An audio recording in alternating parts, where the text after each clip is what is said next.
Next important current affairs. Countries vetoed united nation resolutions to reopen strait of हॉर्मस।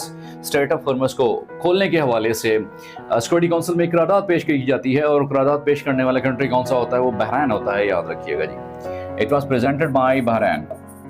और जब ये present किया जाता है तो फिर जो सिक्योरिटी काउंसिल के जो 5 मुस्तकिल मेंबर्स होते हैं वो अपना हॉर्मस को खोलने के हवाले से करारदाद को वीटो कर देते हैं। वो कौन से 2 कंट्रीज होते हैं जो उस करारदाद को वीटो कर देते हैं? उनमें शामिल है रशिया एंड चाइना, जो कि इसके सिक्योरिटी काउंसिल के 5 मुस्तकिल मेंबरान में भी शामिल हैं। जबकि पाकिस्तान ने और कोलंबिया वो कंट्री हैं जिन्होंने इस करारदाद में वोटिंग में हिस्सा नहीं लिया था। तो कौन से ऐसे कंट्रीज हैं? वो पाकिस्तान एंड कोलंबिया हैं, याद रखिएगा जी। Pakistan and Colombia.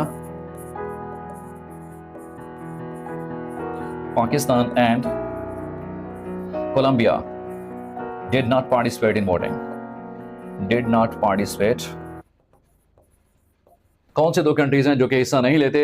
एक पाकिस्तान है और दूसरा कौन सा है? वो कोलंबिया है।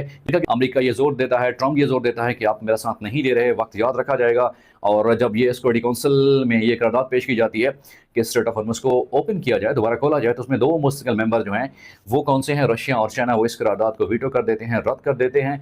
और फिर कौन से 2 ऐसे कंट्रीज हैं जो कि इस करारदाद, इस वोटिंग में हिस्सा नहीं लेते? वो कंट्रीज कौन सी हैं? वो पाकिस्तान और कोलंबिया हैं। ये these are the most burning important current affairs के जो अपकमिंग एग्जाम में या इंटरव्यू में पूछे जा सकते हैं। हमारी